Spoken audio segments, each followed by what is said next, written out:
We are filming our Q&A today, and I feel really rusty because I haven't filmed a video in a long time, and I'm sort of looking at this camera and this camera at the same time because I'm not sure if I'm gonna be happy with doing live. So I'm kind of doing both, and if I end up not liking um, my live version, I'm just gonna edit it and repost it. But anyway, we have several questions. Happy New Year, first of all. We have several questions from, I feel like there's a, oh my goodness, I feel like there's a echo.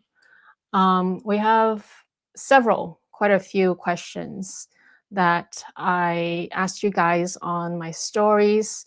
Unfortunately, the first story that I posted at the beginning of the year, it didn't get archived. And I don't know if it's because of a bug or somehow my settings are messed up because it made no sense. Everything before that and after that was archived properly. So I apologize for that. I did jot down, because I did have a look at the questions before the story archive disappeared, meaning, sorry, the story disappeared. And I remembered a few of them. So I did jot down a few that wasn't in the reposted questions or the requested questions. So anyway, without any particular order, there's actually a lot of questions about luxury as well as non-luxury questions. I'll try to kind of mix it up to make it interesting. And the first question is by Dr. Purse Time. Love that you're back. What quota bag is on your wish list next? And several people asked about that as well. I feel like I'm a pretty easy person to please, as in my wish list has always been very simple. I've always said that I loved mini bags. There is a good reason for that. I think they're easy to travel with, they're easy to carry because they're light. Of course, they don't fit everything, but actually, let's backtrack. So my previous quota bag that I received quite recently was just a few months ago. It was my special order in the black chev, and I did it in verso. So the interior, I made it in Rose, Mexico. Oh my gosh, I feel so rusty. I apologize. So that was, yeah, the last quota bag that I received, and I love it.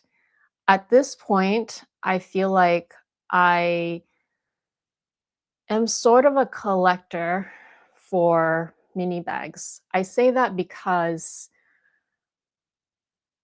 I always preach, I suppose, that the Mini Kelly is really not a bag for everyday use, and it's really not the most practical, like in a sense that it doesn't fit much. It's really boils down to that.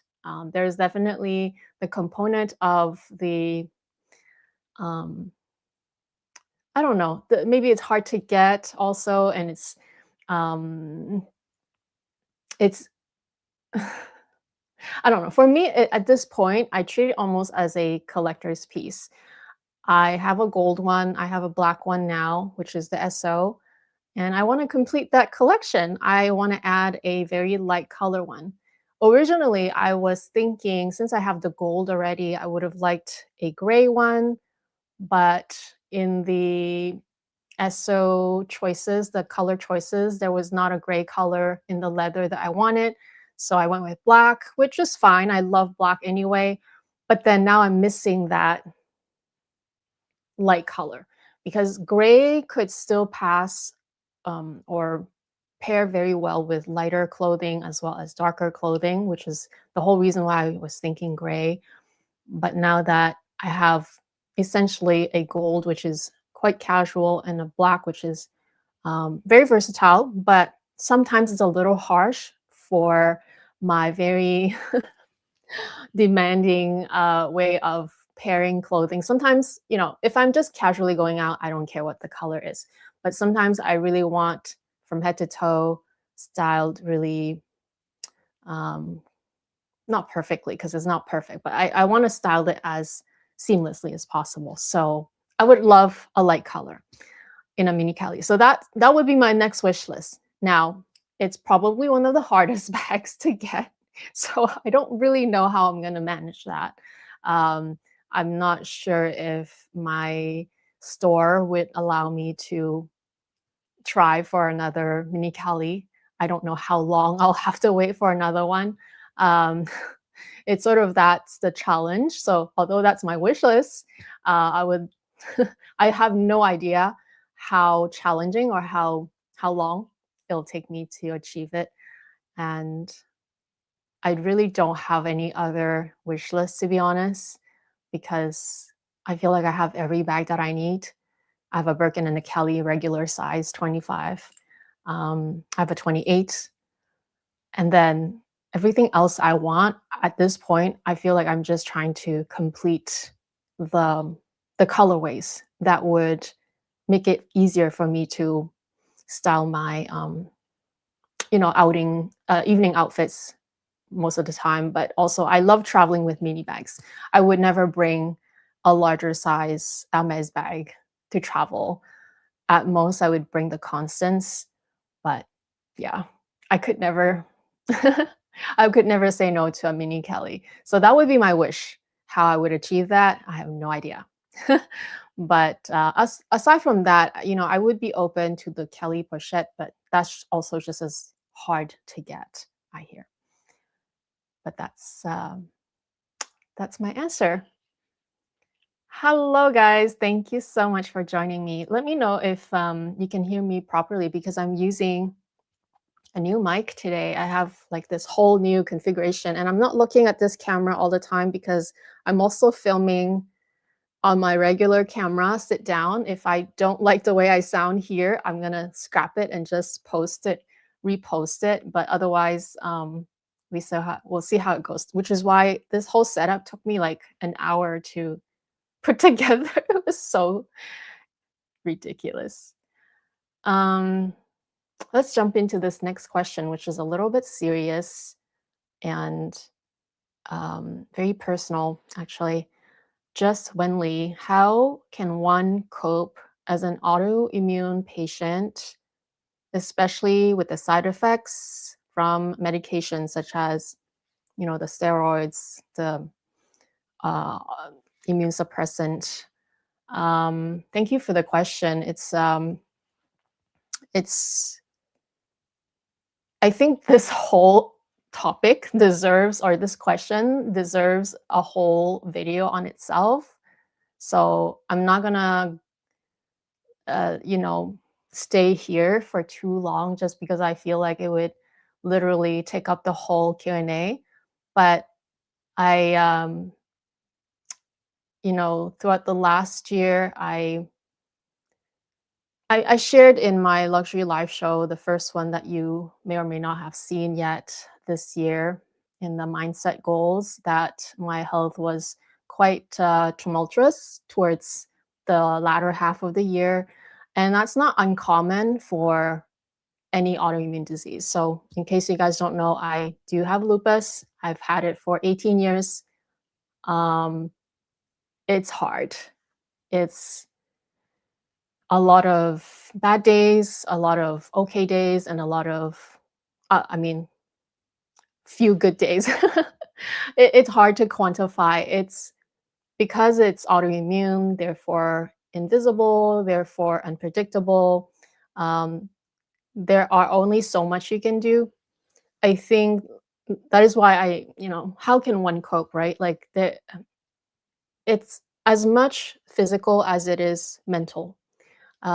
Physical because obviously the disease manifests itself, then you get pain everywhere, or you get whatever manifestation or whatever that disease manifests itself, whether it's nervous system or joints or organs or skin. Um, those are physical aspects of the disease.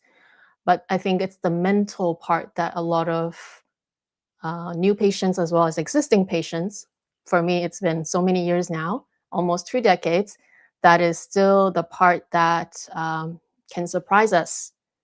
And I think a big component of it is to um, you. There's no other way to say it but to learn as you go. Really, that's why I said it really deserves a whole video because there's so much to talk about. And it's not a topic that I haven't thought about starting maybe like a whole new channel for because it's really just it's really not related to luxury first of all, but it is part of me because that's like I'm this person, right? So I live with it. And I mention it here and there, never in too much detail, but like I know a lot of people can relate as well because there's a lot of people that deal with different ailments. And so um, I think, when the disease is brand new to you, when you first receive the news, the diagnosis, it comes as a shock, and you go through a lot of different emotions, like sadness, anger, and then just disbelief, right? I think over time you learn to accept it. You learn to live with it, as in you learn to also change your life around it, your lifestyle. Obviously, you need to change your lifestyle because many aspects of diseases does get improved with lifestyle changes. Um, you have to be a lot more careful than a regular person in many, many different things. I mean, diet is one of them. Um, Trying to get as much rest and low rest as possible is one of them. There's so many things, and it can vary by degrees. But there are some people where um, it could affect their job, where they just can't even have a regular job. For me at the beginning, that's what happened because my disease was so active that I literally could not brush my teeth. Like my joints were so inflamed, so aggravated that any movement, any usage of my body, basically, like someone holding my hand, having, going to sleep, having the blanket on top of me, like that subtle weight of the blanket hurts me. So, everyone's different, of course, but what I'm trying to say is at the beginning of the disease, it was very, very active. It was very, very difficult to get a hold of, trying to calm everything down. It took a good I mean, initially, I had a lot of medication given to me, steroids being the most powerful one, taking a high dose. I remember it was like 30 milligrams a day. It was very high to really try to, calm down the chronic inflammation, the very active disease. Over time, I think in a period of 4 or 5 years, I've learned to try so many different alternative therapies in conjunction with conventional medicine, um, changing my lifestyle. So over time, it got better. And I think it's just trying to, it's just, it's not just, you, there's no other way to tell you other than there will be better days. You have to learn to cope with it and you have to do your best.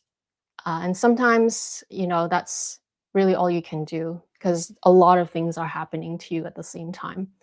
Um, so there's your own emotional component, your physical component. The other component that is very unexpected and hard to imagine is the people around you. So obviously you have your closest friends and family, and then you have just acquaintances and people at work and just people that are not so close to you, but you know, it's the fact that you cannot expect other people to understand what you're going through. I mean, you can tell them, of course. And the thing is, why I say that is because these diseases are like autoimmune diseases are invisible. When you're going through it, nobody can see it. So hopefully, the people that do support you, so your closest friends and family, those people will just be there for you, because I feel like for the most part, that's all they can do. You have to do the work yourself.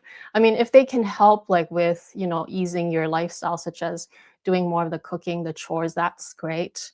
Um, Hopefully they are supportive that way. I think having a strong social um, support is very important as well, because you are essentially dealing with this challenge all by yourself, really. So having the closest people to you at least understand what you're going through, understand that they can't help you, but like the way they can help you is by being there. um, that's a big help, and that's something that I didn't really have because well, I'm very independent. I've always been independent, but I also live very far from my actual family. So there were years where I was going through it myself, driving myself to the hospital. Um, Nobody really knew much, was like nobody knew to the extent what was going on for me. But now I have close people that are close to me that support me. Obviously, my husband's one of them. My mom knows. My mom knows a lot about it. She doesn't live with me, right? They're like literally all the way to the East Coast, so like 5.5 hours away by plane from us. So it's just whenever she visits. But we call each other, and you get the emotional support that way. I want to just touch on your medication side effects before I move on to the next question. So the side effect part, there's a give and take. Like I mentioned, right? I've had to live with this illness for so long. At the beginning, when the illness is very new and very active, when I say active, I mean it's like literally I am not functioning. I'm so sick. I'm not a human anymore. Like I can't even brush my teeth, right? That's how active and severe it was. During those times, you have to do whatever you can to at least become more normal to you have to take the medication. And yes, a lot of these medications have very severe side effects, and obviously you have to work with your doctor to, if something is really making you even more sick than your actual disease, then you adjust the medication and whatnot. And of course, over time you will revise the doses and everything. um, I think as a patient yourself, you can do a lot of your own learning and reading as well. That's what I did. Kind of like I said, I learned on the go. Um, y- I think it's I think you should listen to your doctors, obviously. And hopefully you have a doctor that also listens back to you and not just prescribe medicine after medicine just to treat your symptoms, but trying to help you with not necessarily the underlying cause, because there's not that many like known, like we don't really know what causes these autoimmune diseases. Many times we don't know. Um, but as long as they are able to be open-minded with you, because for me, for example, right, although I was okay with taking a cocktail of medication at first because I was that ill, right, and there was nothing else that you could have done. Like, let's say if you just fasted, like it wouldn't get rid of the disease all of a sudden, right? So you have to take these medications. But over time, as I sort of got better, I wanted to explore all these alternative medicine and treatments. And there's a lot to learn. I think at the same time, it, it's a give or take, basically. So with the medication, I think try at least at the beginning, like when the disease is very active, you have to control the disease, right? Some medication is very, very bad, very severe side effects, but you still have to take it. But over time, as you progress and get better, talk with your doctor, lessen the dose or change the other medication or use other therapies in conjunction and see if it works. A lot of times, I mean, these things, they don't happen overnight. It probably took your body a long time to get to, you know, a disease state as well. Like for me, it was just a lot of stress. Well, I don't want to say just, but for me, definitely the trigger was a lot of stress from work and personal, and just lifelong chronic family drama. I don't know. I don't want to go into that. But it took a long time to get there, so it will take a long time to heal as well. When I say heal, I don't mean cure. I just mean to get to a point where you feel like yourself again, where you feel a bit normal again. Um, Adjusting your expectations is what needs to be done as well. And it's going to be a long process, but in the gist, which I already probably took 15 minutes to go through that question. But, you know, like I said, with the medication over time, hopefully you can reduce it. But at the beginning, when you really, really need it, you just really, really need it. Right. So hopefully that helps. And I don't want to promise, but I have thought about making more content, maybe in like daily vlogs, where I can kind of touch more on this subject a bit, because that's sort of more like how I live myself, right? And things that I do. I mean, I thought about doing more of those things, like maybe of a daily, like what comes up in my head, or maybe a topic like that comes up, I can just like pop on and talk about it. I don't want to promise it, but I have thought about it because, you know, that is a component of me, right? So I just don't really know whether I should do it in this channel or maybe just on Instagram, or like, I don't know, because I don't want to mix in too many outside things other than luxury. So people who are subscribed, maybe they don't really want to stay for this. Or maybe you guys are actually interested in this and are just curious, then I can incorporate both. So I don't know. I can't promise, but for sure, when it comes up in a Q&A, I'll answer it. So hopefully that's been helpful, this answer. Miss Estelle, any tips on how to apply your magnetic lashes quickly and closest to the lash line? Excellent question. I have two, actually one, but I posted twice. I have a video, an old video where I showed you how I applied my Ardell magnetic lashes. They're essentially the same method, because the magnetic lashes that I like to use are the ones that have a top lash and a bottom lash. So you sandwich your own lashes together, which I'm gonna try to come close. I don't know if I'm in frame. So you see these lashes, they're magnetic lashes, but there's a top lash and there's a bottom lash. So here, bottom, top. And I use the exact same method as I showed in the Ardell video. So I'll try to link it. I'll link it down below in the description box after I'm done with this live stream or video, and you can watch it. The trick, I mean, the the trick or tips on how to apply quickly. Honestly, the only trick, or the only tip I can offer is practice. I'm pretty sure I mentioned before that when magnetic lashes started becoming more popular and available in drugstores, I was one of the first and most excited person ever, because the shape of my eyes are the type that like basically I don't have the fold, so I don't have like the double lid. Well, I do. On this side, I do very, very small, and then on this side, I don't. So that makes my eyes look uneven. So it makes my eyes like they're the same size, but just because this side has a tiny fold and this side doesn't have a fold, it makes my eyes, when I just don't have any lashes or mascara on, it just makes my eyes look uneven, like they're different sizes.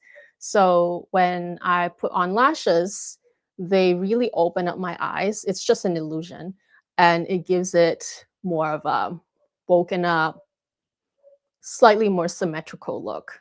And so that is why I was such a huge fan. Like when they first came out, I was so excited. But I have to admit, and I told it, I think, many times before, I literally am sitting this close. So let me grab, this is a mirror, right? Like, so I literally sit,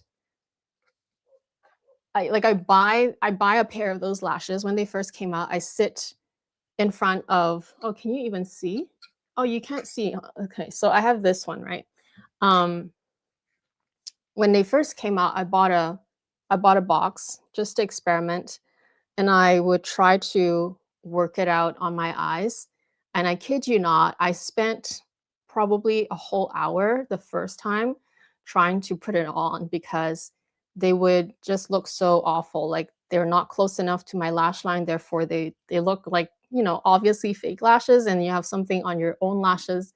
Um, Literally, I don't have any other tips other than practice. That's really the only tip. Now, I don't know if maybe there are people that would still practice and not get it. I don't really know, but for me, I've never had trouble.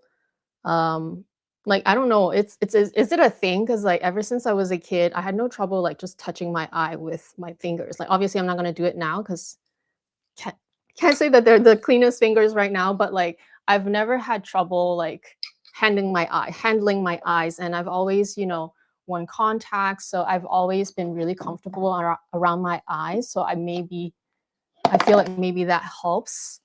But really, it's practice. Now, another tip, it doesn't always work, but is to you know, you can position your top lash on top as close to your lash line. And like, you know, sometimes you can just literally just put them on top, and on the bottom when you hold it with this hand and you try as close, like as gently as possible to kind of just move it towards close to the bottom, close to the lash line until the top sticks to the bottom. Does that make sense? And then you adjust the tail. So I'm pretty sure that's how I showed it in my video. So do rewatch it. It just is a lot of practice. Um, the Ardell ones I don't use anymore because they are terrible now. They don't really even make the ones that I like. I do use this other brand, which is Osato. They're so great. I think I have 8 pairs, and I'm still like after a whole year and a half, I'm still on the fourth pair only. Like they last forever.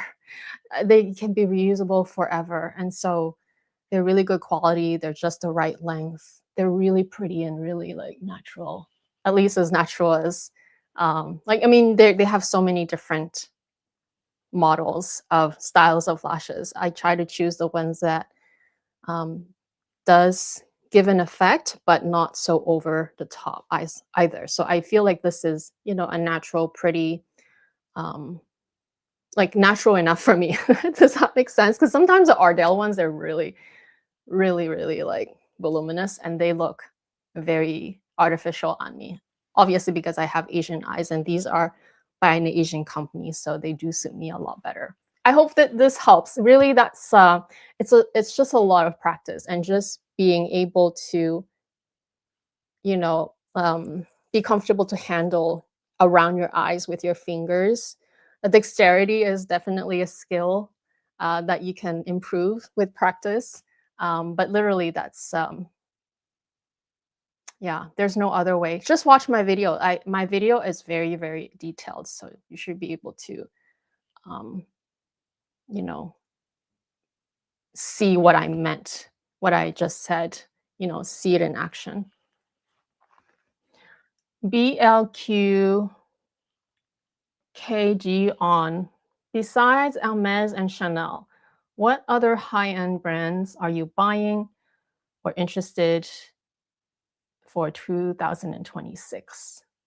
Yes, that's a great question because I think I'm notorious on my channel, at least you can see, especially the last few years, kind of as my collection has evolved from uh, Coach a long time ago to LV, and then a little bit of like mixed in Valentino, Saint Laurent, Fendi, and then obviously a lot of Chanel in between those times and until now. And then now it's just Hermès and Chanel, right?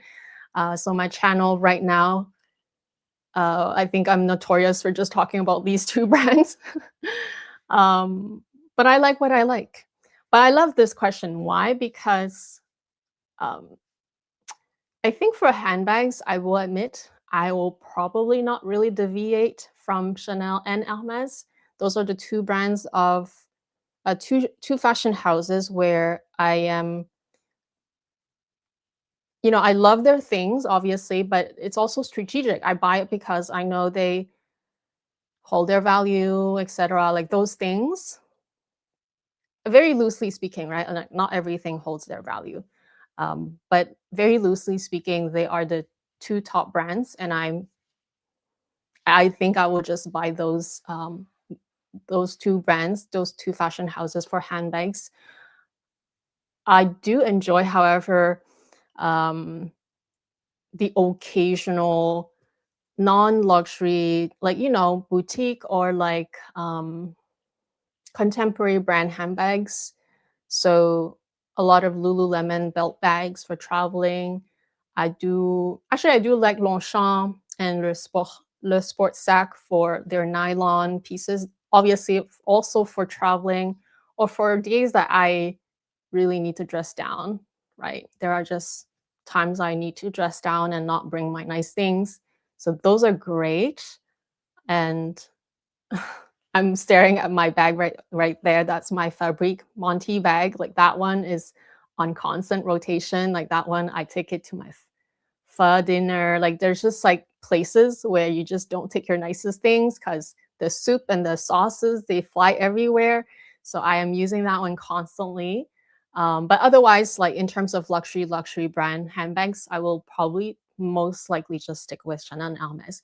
For ready to wear, however, I'm actually getting curious with the brand Miu Miu, and I'm definitely influenced because I see it everywhere. But I also, I think it's because I see it on Tamara. Like whatever Tamara wears, I just love it. Obviously, looks great on her. But what made me interested is because sometimes I've been really into or at least my goal is to buy basics that are good quality and that I can wear and rewear and match and mix and match with my existing wardrobe. And I feel like there's not everything, but there are some like, tank tops or t-shirts or like polos. Sorry, I just touched my mic. That are really cute, but they look elevated. And I like the idea of incorporating some of those pieces from Miu Miu into my wardrobe. So I'm curious about Miu Miu for sure. I know Saint Laurent makes great jeans. That's maybe something to explore. Not super serious, but like that's just something that I am thinking about. And the brand Kate, it's also quite luxury, right? Their tops are really expensive. Kate has been everywhere. Every influencer's into Kate, especially for their knits and their tops. They are so gorgeous, so feminine, very form-fitting, but also very thick and good quality. So that's also a brand that I have my eyes on. I just can't really find it locally because I want to try those things on. Like obviously I can order it from Farfetch, Knit Porter, but I hate to order them and then try them on. They don't fit properly, then send it back. Like I used to not mind it as much now, but sorry, I used to not mind doing that as much, but now that a lot of carriers, especially to Canada, like the shipping is getting really annoying. I'm not such a big fan of buying, returning, exchanging. I'd rather just try it in person. So that's just one of my challenges. I don't really we just don't have a lot of places to shop other than Holt Renfrew. I don't really know where else you can find the sizes and the colors and just the availability. They're not always available basically. But those are the few brands that I'm actually interested in. Hi, guys. I'm going to get to your comments later. Um, Keeping on with the next question. Okay, from Kenfo 2004, your next fine jewelry wish list. Good one. So I recently just unboxed this bracelet. I mean, you guys probably saw it already. The Kelly, yeah, the Kelly chain. It is loosey goosey. And I just leave it like it's almost like blended in at this point. Like sometimes it's facing me, sometimes it's not. If I am just wearing it, I don't mind however it lands. But if I am consciously taking a photograph or whatever, then I'll just probably put it kind of more inside my arm so that it stays still, and then I'll make it face the camera. So yeah, that's my latest. Having said that, my next wish list is the matching necklace. That would be my next wish list. Um, I also love these earrings too, right? These ones are my Tiffany hardware, and I've been wearing them so much more lately because my store, I think I mentioned that before. Like the reason why I didn't wear them quite as much as I wanted is because the ones that I received in the mail, because they had to order them for me since they were out of stock. So I received them in the mail, and then for some reason when I put them on, I was like, oh my gosh, why is the post so thick? It was so thick that it's so hard to insert them, and also every time I were to remove them, I'm literally tugging and pulling at my skin. And that sounds terrible because it is, because that is the reason why I didn't wear them as much. And every time I did wear them, I had to take, days off for my ears to kind of heal, right? Because they're almost bleeding every time I wore them. Not bleeding, but like, they're red. So I mentioned it to my store, and they were like, oh my gosh, I wish you told us earlier, because I think it was how many days after it was like a there was it was a bit of time after the 1 year. And if it was within 1 year, and if within 1 year I think there was anything wrong in terms of like wear and tear, not wear and tear, defect, then they can do something about it, right? But anyway, they still did something about it because I explicitly went to the Tiffany store to try these on to make sure that they fit me. And I mentioned it even to my essay at the time that that is the reason why I was so reluctant on buying these earrings, because I just have so much trouble with earrings in general. Like I just cannot stand earrings that have the thicker posts. And that is the whole reason why I don't no longer have Dior earrings. I sold all of them. Certain Chanel earrings that have the tapered posts, they hurt me as well. And I mentioned it to my essay at the time. And so he remembered that. So that is why they exchanged it for me. And all of that to say that they actually exchanged them to another pair. And, I made sure to look at them to feel that they were smaller. So apparently they do have different size posts, I think, depending on when it was manufactured, or maybe it was a different manufacturer. Most people don't have this problem, but I do. So I'm just so glad that they changed them for me, and now I can wear them quite frequently. So speaking of these earrings, at the time, my wish list was also to complete the set and buy the matching necklace. I still like the necklace. I'm just a little hesitant to buy it because obviously it's super expensive. Now the price is over 30K after tax, which is insane. And also, I do feel like that necklace is quite substantial. Like it's very much not just a statement, but like so in your face. Um, I almost wonder if I'll have as many occasions, or if I'll feel comfortable to wear it often enough to justify the cost. So that's where I'm coming from. Like I do still love it. I'm just not sure it's on my must wish list anymore. It's sort of like I always wanted it, but like now it's still at the back of my mind, but I'm not 100% sure I'll ever pull the trigger. Like we'll see. When the time feels right, I'll do it. Also from Kenfo, what is your next quota bag wish list and non-H wish list bag? Okay, so we answered the first part already. Non-H wish list bag. I am really curious about drum roll. It's really everybody has the bag already. I'm really curious about the Chanel 25. Not the large, not the medium, not even the small, but the mini size. Surprise, surprise. The small, I tried it. Actually, no. Did I try the small or did I just try the medium? I think I did try both, the medium and the small. It was a day that I just passed by my store. They just had a couple of different, like they had a pink one and yeah, they actually had a silver one in the medium and a pink one in the small, and I tried them on. And I didn't take any photographs because, well, they don't let us take photographs at Chanel unless you explicitly ask permission, which at the time I didn't want to bother. So I just, I just wanted to try them at the time just to see how they look on me, as well as be able to give a first impression whenever I did get asked about them. I didn't like them enough to pull the trigger. Now, the mini size, I'm really, really curious.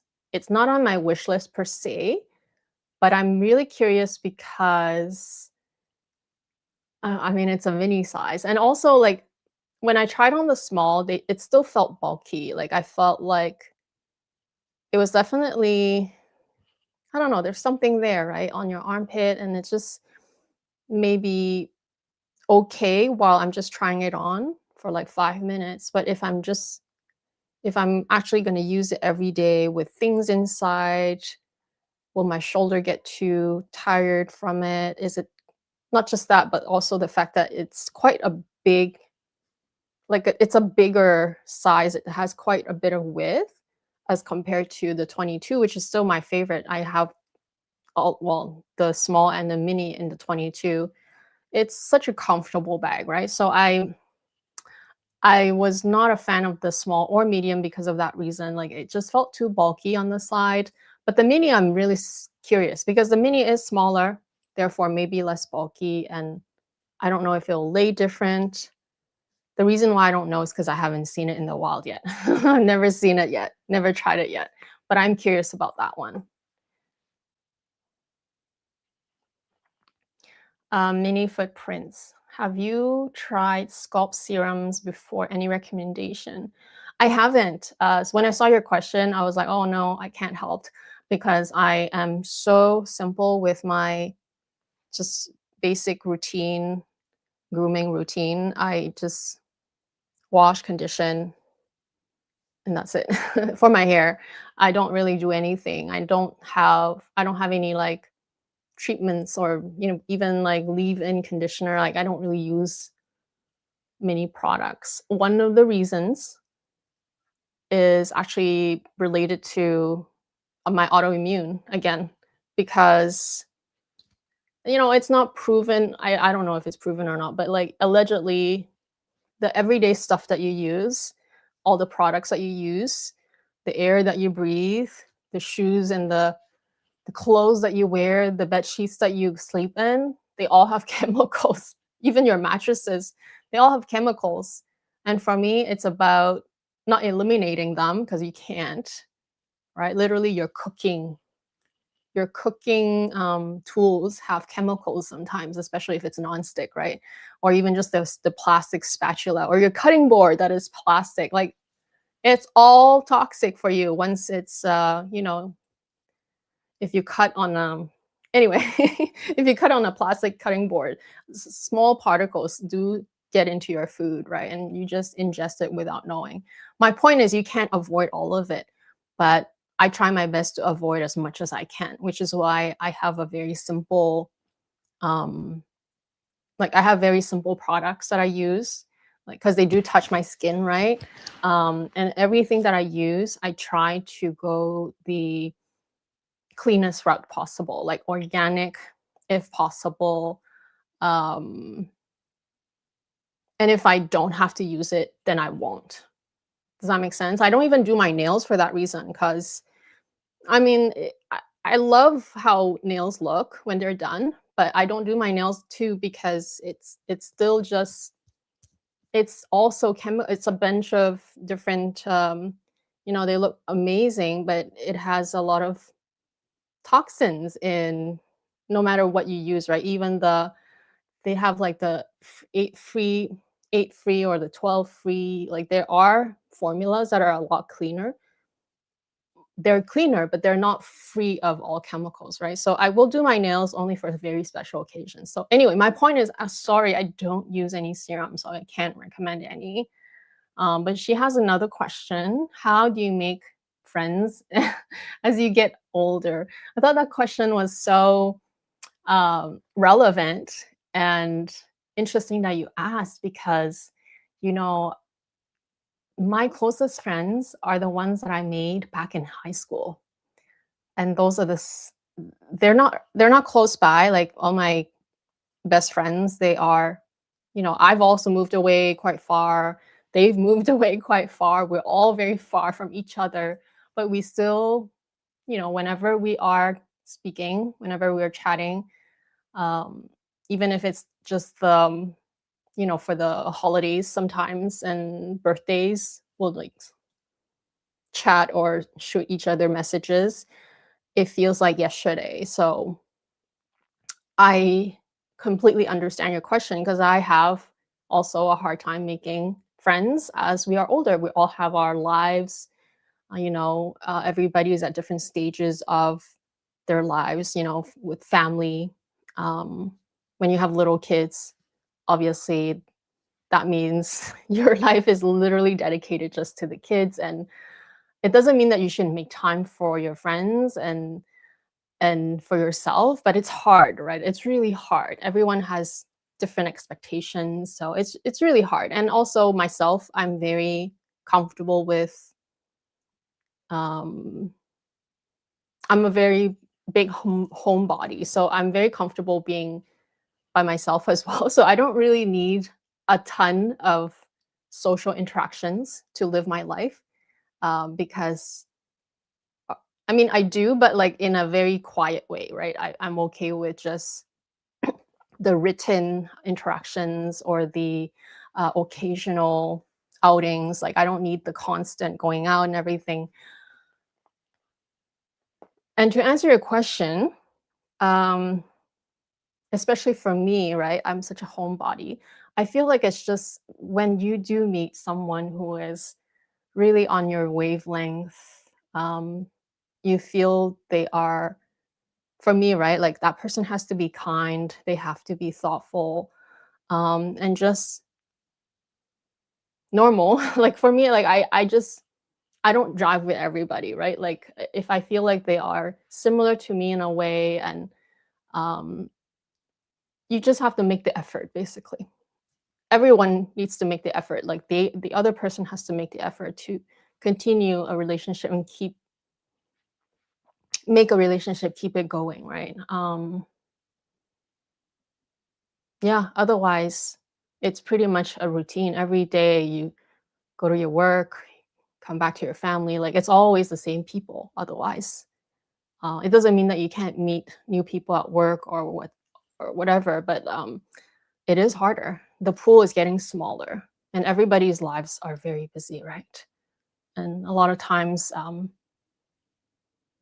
I think that's why sometimes when you do meet someone that you, even if they're maybe not to the degree of your closest, high school friend level best friend, um, they are there are friends that have a different, like the new friends that you meet, they can become friends that have your current common interests. Because I will admit, like, although I have my best friends and they were from high school, my gosh, our lives couldn't be more different. We have nothing in common. At least, not, like, I mean, I'm into fashion and luxury. I've always loved fashion, even when I was younger, and they know that, but, like, that's such an important part of my life, but for them, it's totally not. It's, like, at the bottom. So, it's sort of like, we don't talk about this, for example. Like, we talk about what's happened before and how we used to hang out and whatever we used to do. So it's more like from the past. And because I've known them for so many years, I know that they um I hope I hope that they're not judgmental of me. I think at the end of the day, we just want friends that support us or that are there for us, right? Like, at the end of the day, it's not about um it's not about I think it's just about social connection. It's not about other things really. You just want to feel loved and listened to. And you can reciprocate. So I think it's all about that. So it's really about when you do meet someone that you feel like it's the right vibe, you just have to make the effort to keep that going. Sometimes you have to make the effort to also um,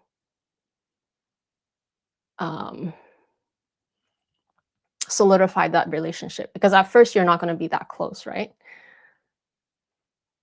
All right, a few more questions. Shay Shay, forecast on the Chanel Gabrielle hobo. Will it make a comeback? So I think we have so there are also questions that, again, I lost, but there was another question about the 19 as well, in a similar vein. The Gabrielle, mm,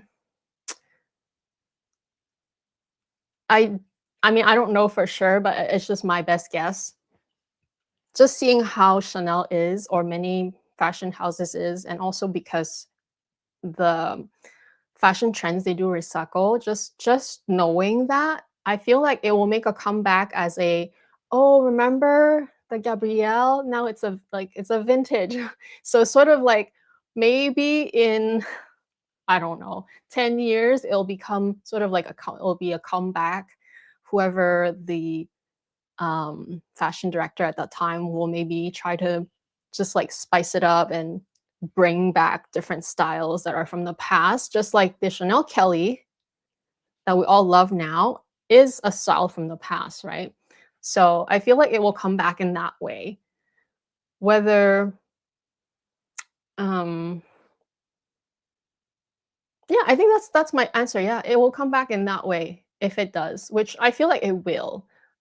It's a matter of time. I mean, I can't predict how long, but I feel like it will for that reason. However, is that a good enough reason for you to hold on to it if you don't love the bag? No.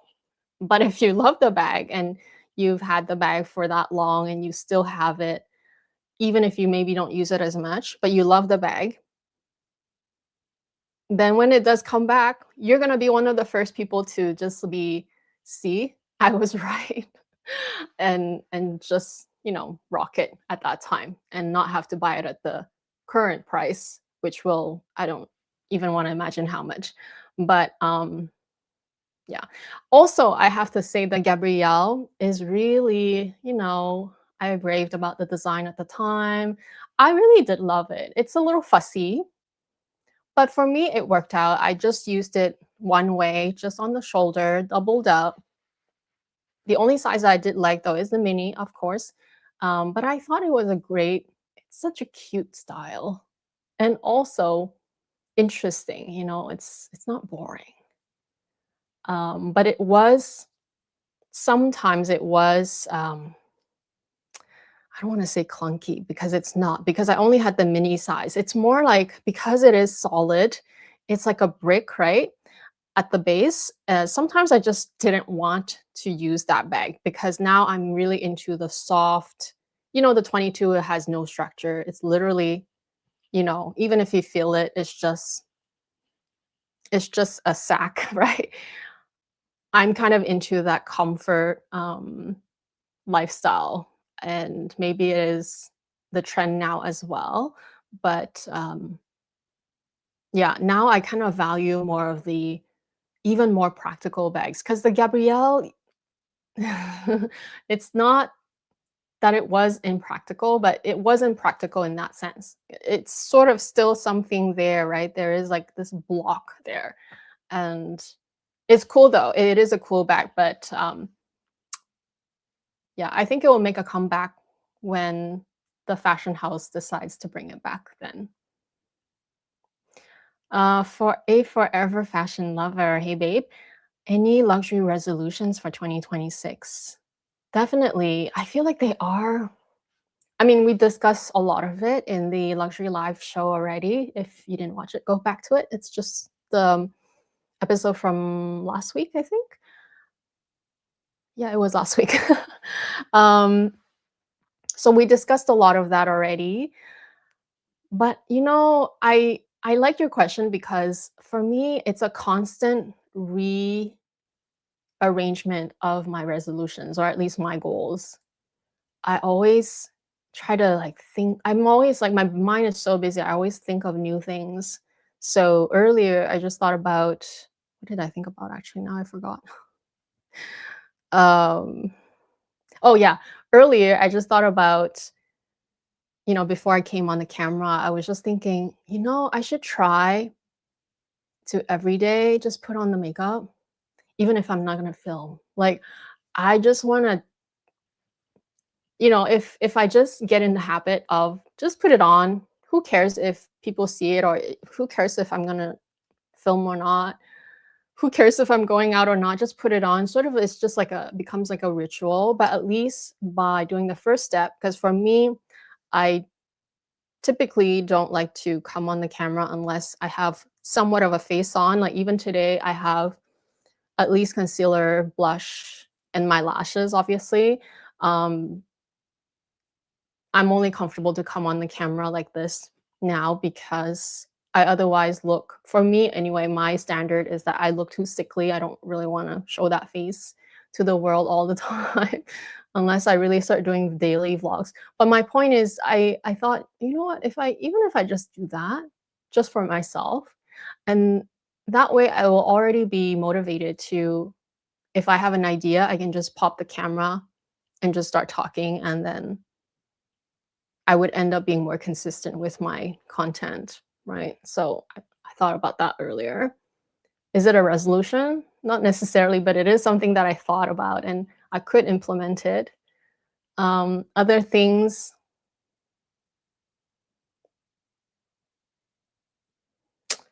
resolutions. I swear I had so many more in my head, and now I have a memory blank. Um, let's come back to that. Okay, I literally forgot everything, but I think about a lot of things, and then maybe I'm just that kind of personality where I have a lot of thoughts all the time, and they're constantly just like moving in my head. So sometimes when they moved on, or they're just like somewhere else on my brain, it's not right there fresh in my mind, then I forget what I thought about. But and there has always been so many things in my head. Maybe that is also a trait um of like being an introvert, right? Like you're always in your mind. You're always observing, thinking, and contemplating.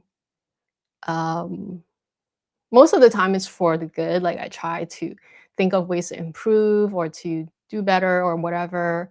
Or sometimes it's just reflections, really. Anyway, let's go back to more questions. So these are the ones that I lost, but I still remembered because, um, again, the story was not saved, but I remembered reading it. Oh, the Chanel 19. The 19, whether it will make a oh, actually, no, the 19 was, the question was whether I still have it and if I like using it. So for that person who asked that, I think that was the question.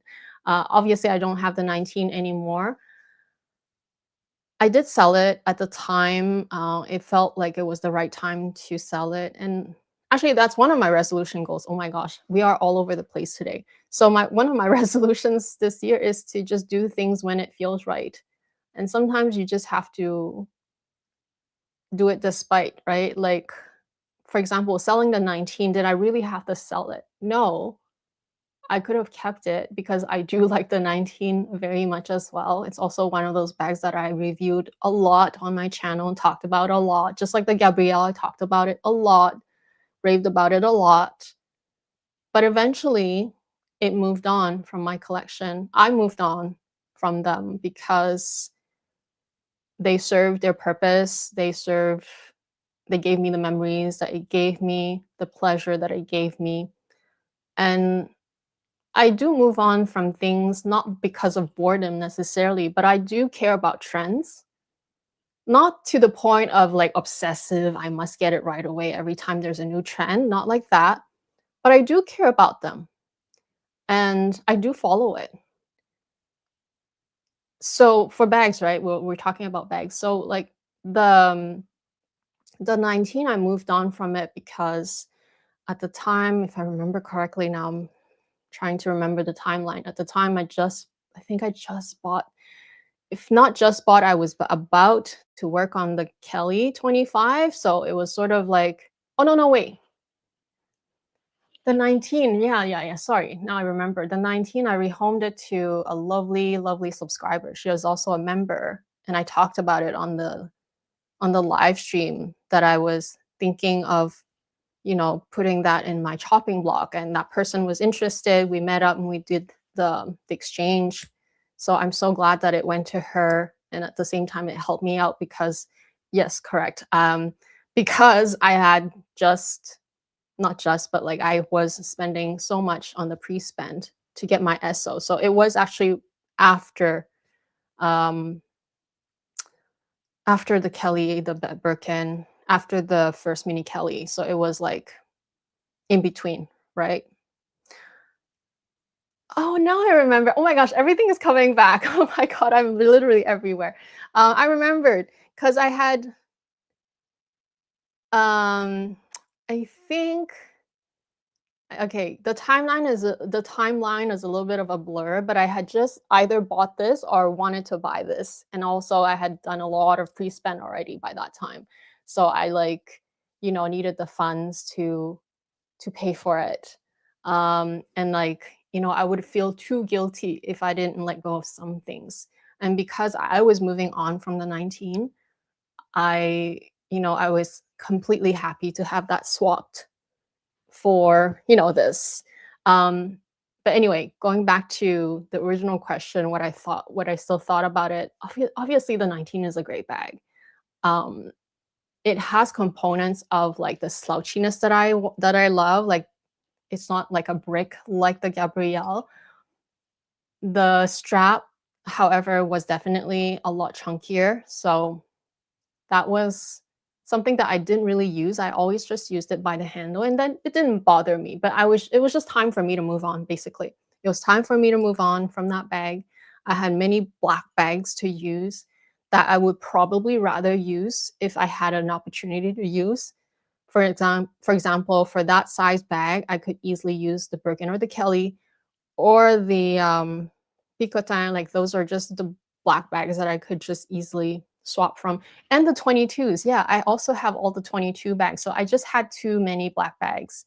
And when I decided which one had to go, it was sort of like by process of elimination. But I think it's a cool bag. It's sort of like similar to the Gabrielle, where you know, it was part of the history, part of Carl, and it will be recycled eventually. I mean, it's still around, but it eventually, when it's no longer around, it will come back. I feel like they'll bring it back. Okay, the next question was about the Chanel sale, if I attended it. I did. Actually, that was the day that I met up with my friend Clara, and it was the first day of the sale. I was aware of it because I usually get I don't have an essay that works with me at the boutique side, but I do have an essay at the shoe section because they have different, they are separated. And shoes I've been buying a lot every season. Every time they have a new collection or a different sale, I get invited. So I knew about the sale. So we did go, as in we just browsed.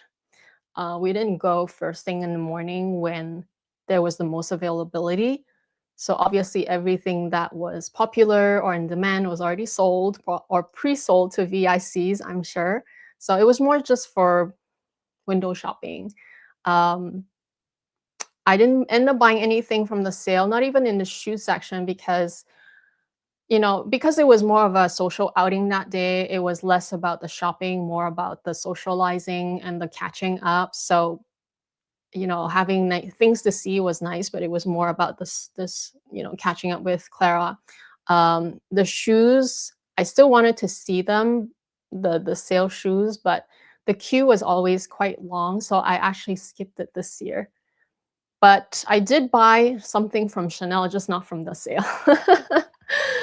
um, so that there'll be an unboxing someday.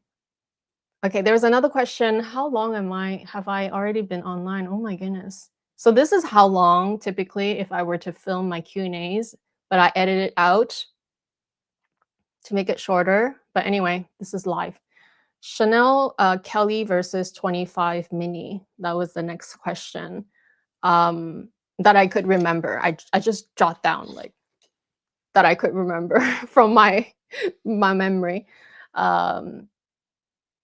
Okay, so Chanel Kelly, I love it. I still have it. I just used it a few days ago. What I love about it, I think it's the fact that it's mini, and I just like that shape and the top handle.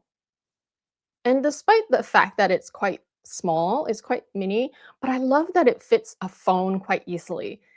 Um, Much more easy than the mini Kelly from Hermès, actually. So it's sort of like, for me, it's the mini Kelly of Hermès. And even though it is black, I really don't mind it because I like having something that is Chanel and something that is Hermès. They are different. They're totally different from me. Um, Hermès becomes, like I mentioned earlier, Hermès has become I'm actually more of a collector. I not a like collecting exotics and things like that, not like that. But for me, I want to collect the main or the core pieces that I like. So I treat it more as a collecting kind of collection. Is there a different word for it? If there is, let me know. For Chanel, however, I've always been passionate about Chanel. I've always been a Chanel girly. I love, even if I don't buy every season, I love talking about the Chanel collection. I love watching the runway. I love going through the looks and deciphering every piece. I'm not the most knowledgeable out there, but just because I love it, I don't care. I'll just give my 2 cents, right? And so for me, the Chanel pieces that I own, and in this case, I was talking about the Kelly. For me, I buy Chanel for that reason. It's because I just love it. I just love the look. I think it's feminine. I think it's girly, but I think it's also easy to dress down, sophisticated, like everything, right? And the Chanel Kelly, I really do like. Now, compared to the 25, because that was the question, 25 mini, I initially did not like the 25, or at least at first when it just came out and there was only 2 sizes or 3 sizes at the beginning, right? The large, medium, and small. When it first came out, I was indifferent. I didn't dislike it, but I also didn't love it. I was just like, oh, it's okay.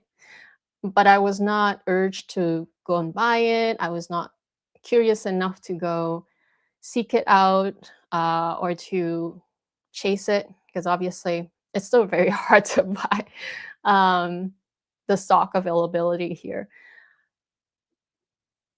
But but when the mini came out, that's when I was like, okay, now we're talking. I think because for me, I also value, although I like my Chanel items, but you'll notice that I'm very specific, right? I usually buy the quite small sizes.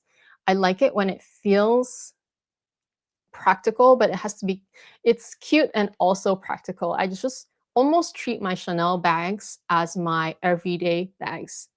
I say almost because they're not, but I if there was a day where I'm just a bit casual, I'd rather wear my Chanel than my Hermès, if that makes sense. So almost treat it as more of my casual bags, but they can also be quite elevated, which is why I like it. I'm curious about the 25 mini. I just don't know if I will like it enough once I get the chance to try it on to buy it. I just don't know yet because I haven't tried it yet. But I am getting not FOMO, but I am very curious about it. Like when the time feels right and I go to my store and if they have the stock and I can try it on and I can take my time doing it because I don't want to be rushed into buying it.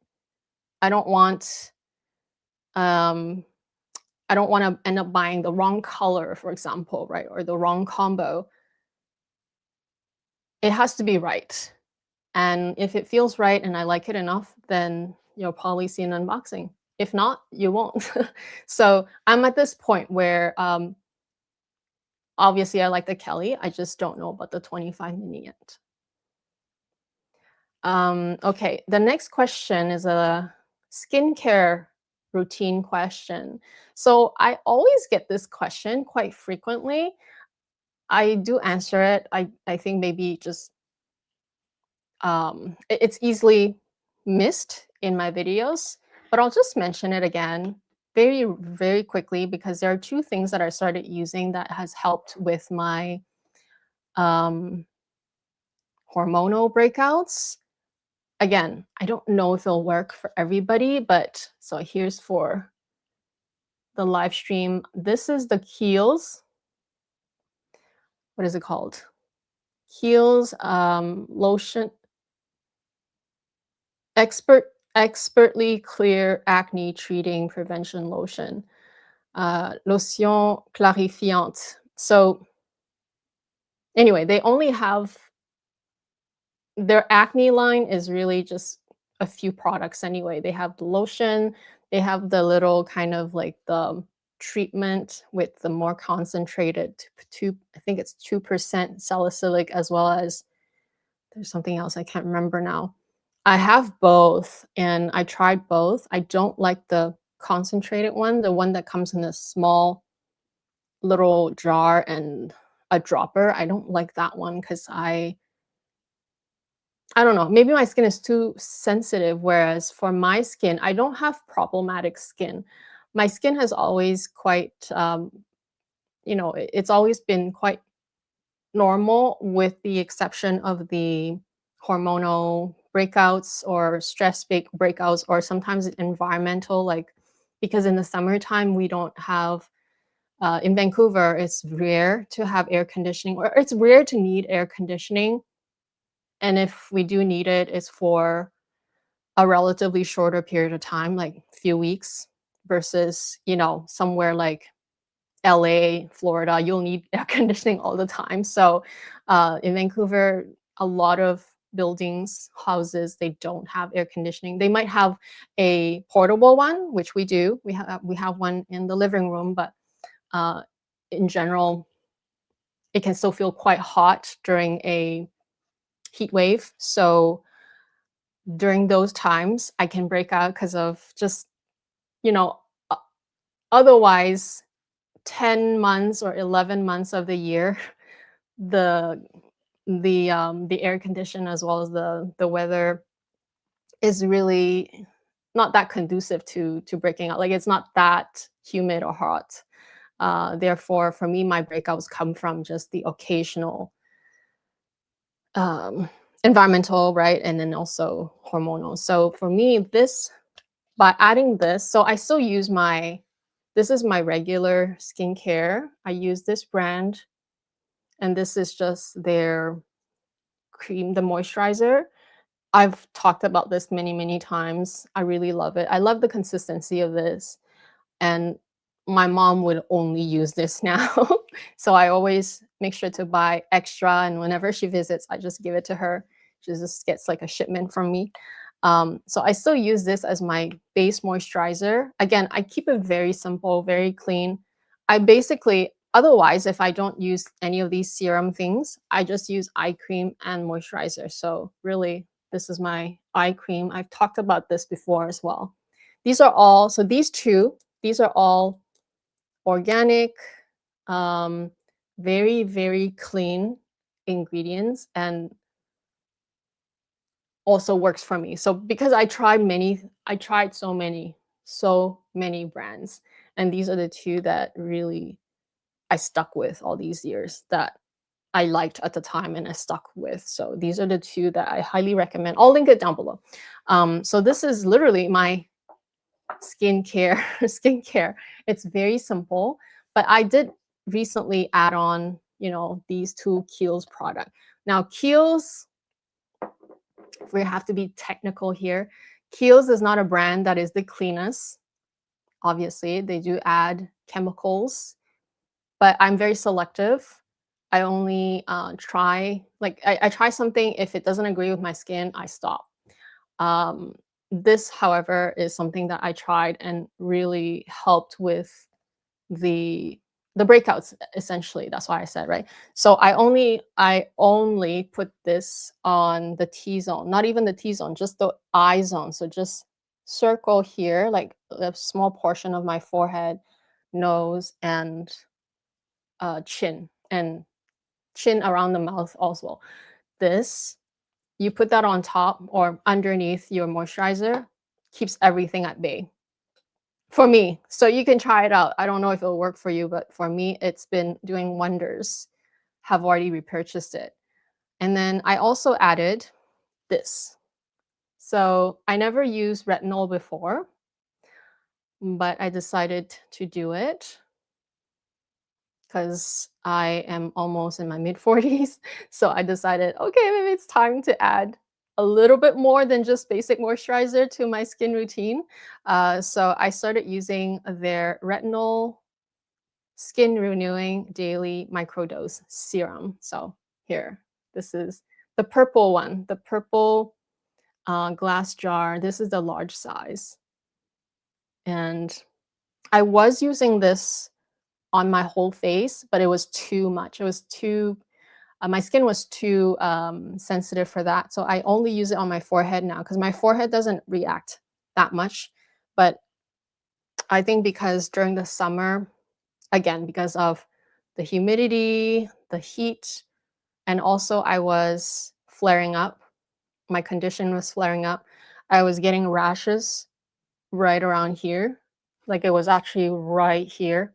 There was a rash right here. So which is very, I don't have the butterfly rash from you know, I don't want to say typical because everybody's lupus is different, but like there are the discoid lupus is, you know, they typically have a butterfly rash.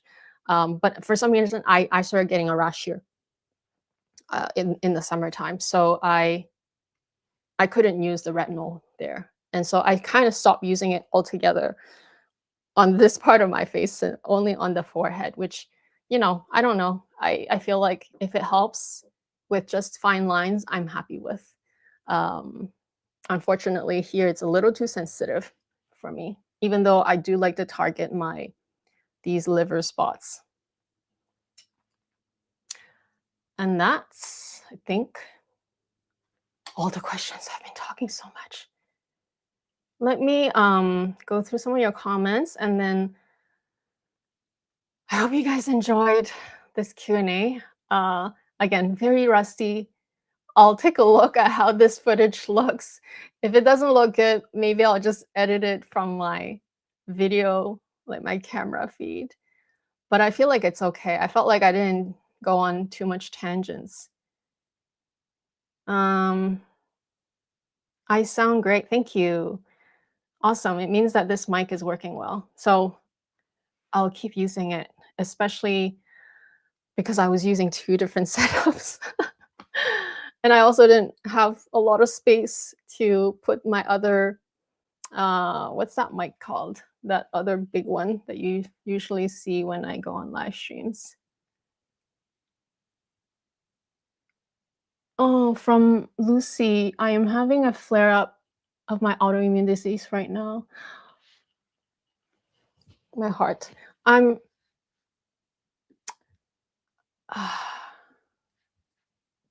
I'm so sorry.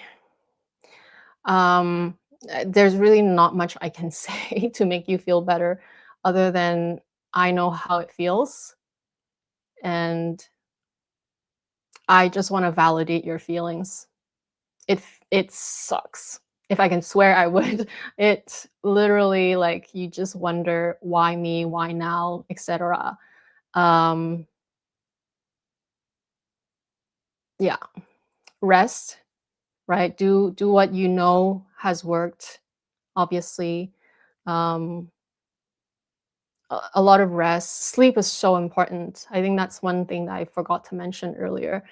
That's why I said this topic literally deserves its own different section. Like it shouldn't really be mixed with luxury because some people will get bored.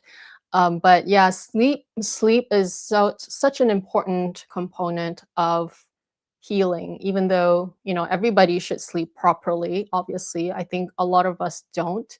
A lot of people. I mean, I'm talking about myself actually. Um, most of my life, sleep has always been low on the priority list. Part of it is because I grew up a certain, I had to grow up very, very fast when I was little. And I mean, I still am dealing with a lot of family trauma, like family stuff, also still. So when I was a kid, I always wanted to stay up to just be with my mom because she was always working so late. Um, I am also just a night owl, I guess. I think you are born with certain propensities. Some people are morning people, some people are like night people. Anyway, my point is my sleep has always been so erratic, and I used to be fine until I wasn't. And then because my sleep has always been bad, now that I want to have more of a normal routine for like have a better hygiene for sleep, I almost can't because like my body won't let me sleep properly. And sometimes especially if you're during a flare, um your body is not even allowing you to get proper sleep rest. But you do what you can, right? Like I think the only I don't know. That's why I said it does suck. I really have to, agree with you. And also when you are going through it, especially when you're going through it, even though you know that it can only get better, hopefully. Like sometimes it can get worse, but usually when you've known your disease for a while and you've known to manage it, and you know the things that does help usually, right? And you do all those things, usually it only gets better. So I guess there's that to look forward to. But yeah, I wish, I really wish, and I love the fact that now there's so many podcasts. There's so much content nowadays, which is great. I think that's what I love about uh, the state of YouTube these days. Oh, I think there was another question. Oh, I totally skipped. There was another question. I totally forgot. That was about YouTube. I love the fact that um, in the we're in the 21st century, right? 21st. I love the fact that our generation has so much access to information, and it'll only get better, right? Obviously, with AI and everything. And I just hoped that one day technology will be so advanced along with all the research and um, I don't know. I just hope that there will be somewhat of a cure. You know what I mean? Like autoimmune, there's no cure, and that's what I find very sad about because you can do everything you can, but there are things that it's just not within your control, and there's nothing you can do about it. But obviously, you do what you can. It's just that when you least expect it, and you have to go through a flare. That's sort of like where I'm going. That's where I'm trying to say. Like, I hope that eventually there will be things that we can do that like minimizes the flares, right? Um, and I'm hoping that with AI and with just a lot of information sharing, which is what I'm trying to get to, like, there's a lot of health podcasts and just like, even though they're not directly related to autoimmune, but just by learning a lot of different perspective and just what people are teaching online, and just implementing the ones that work for you. Yeah, it's great. I love the fact that we just have so much access now. It's a great time to be alive, despite the fact that you're going through it right now. I'm so sorry. Mayo. Yeah, Mayo. I was diagnosed with autoimmune disease, rheumatoid. Okay. I don't know how to I don't know how to say that. Is it strogen? Stro. Oh my goodness. I know about this, but I just never know how to say it. At 37, every time I go to the hospital, I feel like I'm the youngest one there. Oh my goodness. I know what you mean. I was diagnosed, actually. I was sick when I was first sick when I was 27. They couldn't diagnose me for over 6 months because lupus is also very hard to diagnose. Like, most autoimmune disease is very hard to diagnose because there are so many similarities between them. For me, because I had joint involvement, they thought it was maybe gout, maybe not. I don't think they thought it was rheumatoid, but they did test for that. They thought it was so many other things. So it took them forever. So I'm so sorry. I hate going to the hospital. It's really tough whenever my fingers get swollen and painful. I use a hand massager and take hydroxychloroquine. I do too. Um, how is it for you, the hydroxychloroquine, actually? Because for me, I took that a lot. So right now I'm not taking it, but I took that a lot during the beginning. Um, I mean, I think 4 or 5 years, and first of all, I don't know if it was working for me because, like I mentioned earlier, right, my disease state was very severe at the beginning, so I honestly didn't know if it was working, and also it made me very anemic, and I also got they call it like a discoloration of pigment discoloration of your skin, something pigment. I can't remember the term now. So I got that around my lips, and so I had to discontinue it. But how is it working for you? Like, how is it working for other people? That's what I'm wondering, because it has obviously a lot of side effects as well. Long-term exposure can quite severe, right? With the severe side effects. I have not. I have not tried UV therapy, unless you mean red light therapy. Of course, I have. I have a whole, like, I think I showed it on my channel before. I bought from a Canadian company when they were just new-ish. I bought their first generation medical grade red light therapy tabletop. So it's like this size. And I use it still very religiously every single day on my knees, at least once a day. So I still use that, but it's not really UV though. It's not UV. So I have not, and I don't know if I've heard about it actually. For me, I'll just mention it quickly. I am reading up about biologics, Apparently, so the only thing is I don't know if it's covered by my insurance because it's not something that you take by mouth. It's by IV, and it's I think a weekly IV. Is it weekly? I think it was weekly. The ones that I was reading anyway, or it's a periodic IV that you can receive. Um,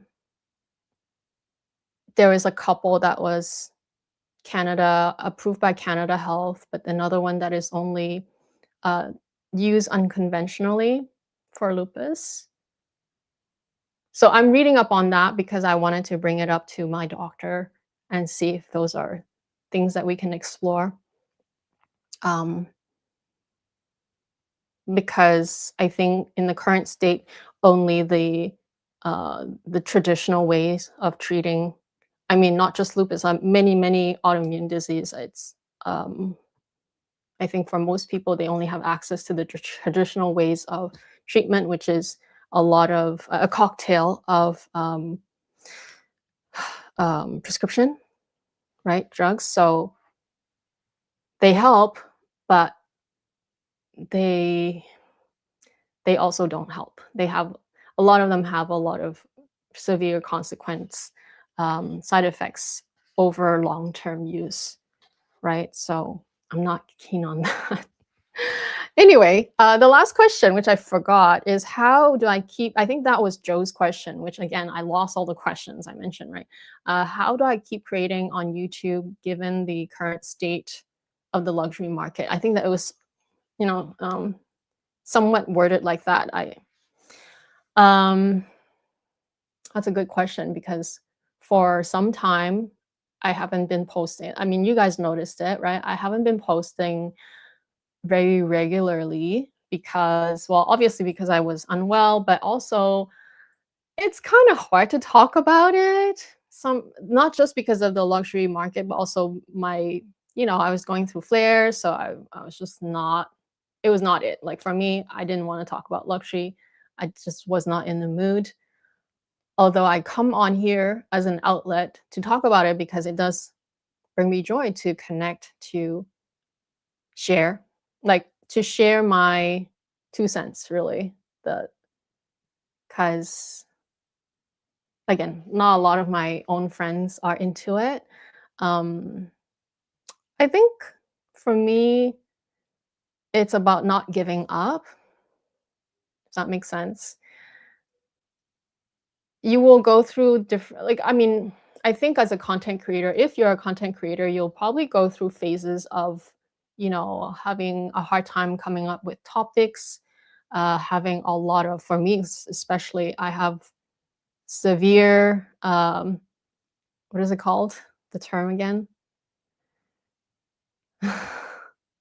Something syndrome. Oh my gosh, I forgot. Uh, kind of like, okay, I'll come back to that. I forgot what the term is. My vocabulary is so bad today. Um, it if you guys know, like the gist is like that I don't think I'm good enough, basically, that I'm not like an expert. Like, what is the term? Oh my anyway, so like you'll go through regularly you'll go through these cycles of just doubting yourself and um either feeling overwhelmed with like everyone posting the same thing, or like in my case, I I'll keep to myself, but like I can be judgmental on what people post as well. I'm not into drama content, I'll just say it. I'm not into using other people to make content.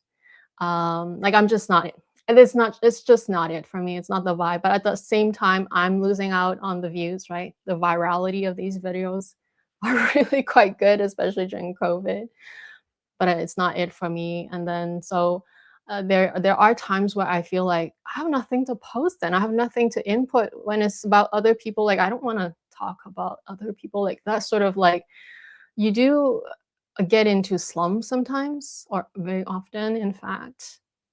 But I think for me, how I keep coming back is that you just don't give up. I, I'll take the rest or the pause that I need if needed.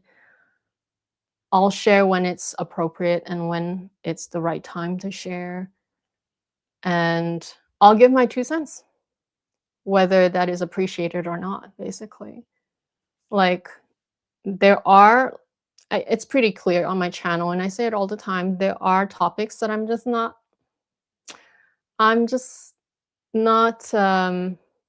passionate about. Like, I am passionate about Chanel, I'm passionate about Hermès, but there's many other brands I'm not so passionate about, and I'll have less of a way to contribute on those.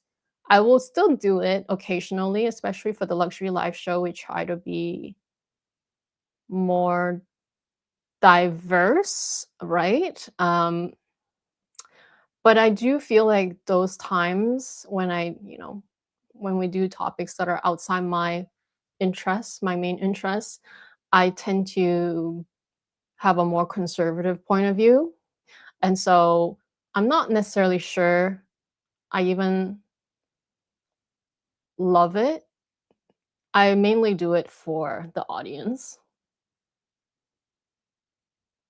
But I think it's pretty clear when I don't like something, I'll be like, "Oh, that's not my thing." I'll try my best to be objective though, usually. My point is, yeah, how do I keep coming back? It's just I just do. I think it's so easy to not though, because it's I think a lot of assumptions are made on content creators. It's really not that easy, actually. Because if it's that easy, anybody can do it. Although a lot of people do it, but not everybody stays, right? But it's okay to take breaks and everything and take the time that you need. I feel like for me, I not only do I have to feel healthy enough to come on camera, obviously, but I have to have the energy. Because just now, right, I sat here for an hour and a half. Before that, I was configuring this setup for a whole hour, and then I had to get ready for it. Like, it takes a long time to create content. Video, it would take another couple hours just to go through the footage, right? And so if it was that easy, everybody would do it. I think it's just a matter of if you like it enough and if it gives you enough um if it I don't want to say pleasure. If you find it meaningful enough, you'll keep doing it. And that's how I keep going. I hope I'll keep going. I don't know. Hi, for the love of bags. I was never gone though. I was never gone, but I had to take some rest. Obviously, I had a lot of hospital visits in the past few months and then had a lot of healing to do. Getting jabbed so many times is not so fun. And then, just having the flare. Okay, I think I'm done here. Um, I'll see all the members in about 2 hours and 15 minutes. But yeah, that's today's Q&A. I hope it went well. I know I wasn't looking at this camera for the longest time, but I might just not edit it and just leave this live stream as it is. But yeah, that's why I had 2 setups at the same time. Anyway, I hope you guys have a great weekend ahead of you.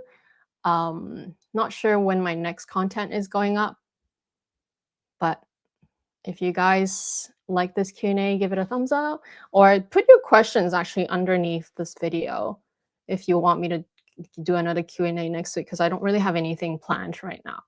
But enjoy your weekend and I'll see you next time. Bye.